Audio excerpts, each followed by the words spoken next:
years back, we were on a deer hunt, rugged country, packed in. So the tent is set up in a canyon. Had 4 horses. We're heading out of the canyon, and there's a drop off coming around the one bend. River is coming right in, and it turns right there. So there's a cliff there. River turns, and my horse lost his footing, and it was a big Mustang. And he rears up and starts to go back, and I knew we were going to go over the cliff. And so I dove off.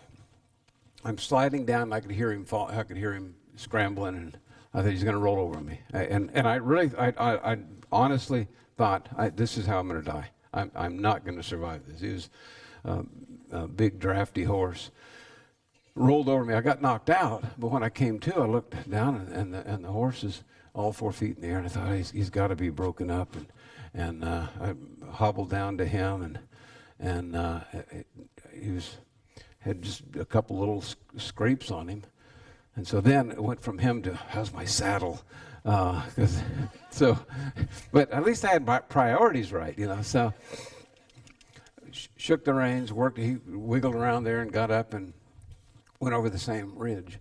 So if you look at that scenario, if we had just both of us sat down there and said, man, he could look at me and said, you idiot.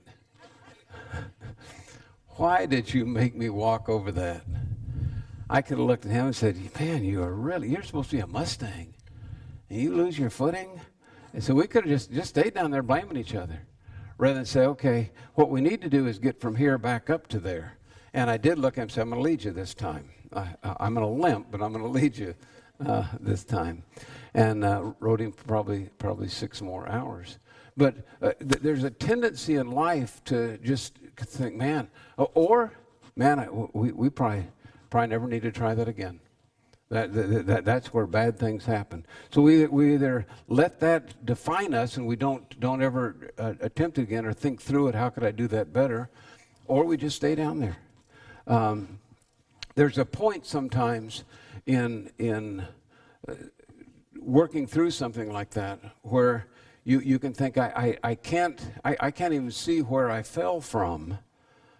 And if that's the case, one of the great things you can do is say, well, I don't know exactly where that spot is that I fell from, but I know where the spot is that I ended up in. If I can get further from that spot, I know I'm going to get closer to where I need to be.